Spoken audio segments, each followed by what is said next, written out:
स्वामी भक्तांनो, स्वामी समर्थांची सेवा केली की घरात पैसा कसा येतो? हा प्रश्न अनेक भक्तांच्या मनात असतो, हो की नाही?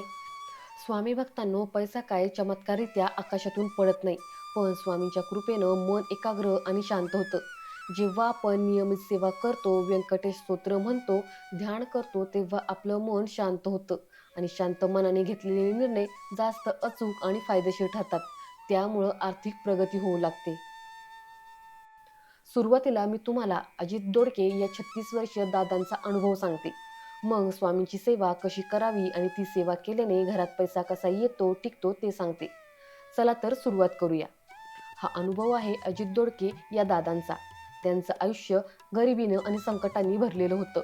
पण स्वामी समर्थांच्या कृपेने, व्यंकटेश स्तोत्राच्या शक्तीने आणि सततच्या सेवेनं त्यांचं आयुष्यच पलटलं. आज तो माणूस स्वतःच्या मेहनतीने आणि स्वामींच्या आशीर्वादाने कोट्यवधीचं घर उभं करतो. या अनुभवातून प्रत्येक स्वामी भक्ताला मिळेल नवी उमेद, एक नवा विश्वास. स्वामी भक्तांनो, तुम्हाला जर अजितदादांचा हा अनुभव ऐकायचा असेल, तसेच आर्थिक अडचणी सोडवण्यासाठी स्वामींची सेवा कशी करायची हे जाणून घ्यायचं असेल, तर खाली दिलेल्या लिंकवर क्लिक करा. तिथे मी संपूर्ण व्हिडिओ अपलोड केला आहे. व्हिडिओ आवडला तर लाईक करा आणि चॅनलला सबस्क्राईब करा. जय जय स्वामी समर्थ.